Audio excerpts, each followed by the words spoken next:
Mga artistang babaeng dalawang beses na ikinasal. Number 1, Carmina Villaruel.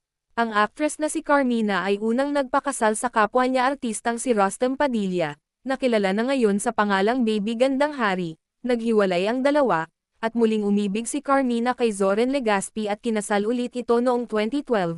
Ang kasal ng dalawa ay surprise wedding at may dalawang anak na ang mga ito na kambal na sina Mavi at Cassie. Number 2, Christine Hermosa. Ikinasal ang actress sa isa niyang naka-love team noon, na si Dither Ocampo noong 2004, 5 taon lang umabot ang kanilang relasyon at naghiwalay din ito. Noong 2011 muling umibig si Christine Hermosa sa kapwa niya artista na si Oyo Boy Soto, at may 6 na itong mga anak ngayon. Number 3, Vilma Santos.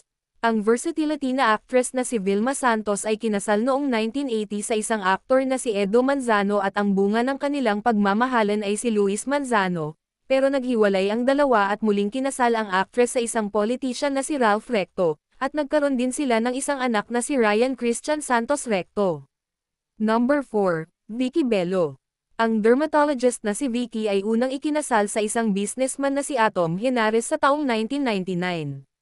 Nagkaroon sila ng 2 anak, pero hanggang 11 years lang ang kanilang relasyon at naghiwalay rin ito.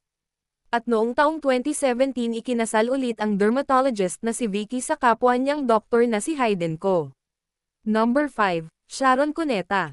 Ang actress at singer na si Megastar ay unang ikinasal noon sa kapwa niya artista na si Gabby Concepcion. Hindi man nagtagal ang kanilang pagsasama, biniyayaan pa rin sila ng isang magandang anak na si Casey Concepcion.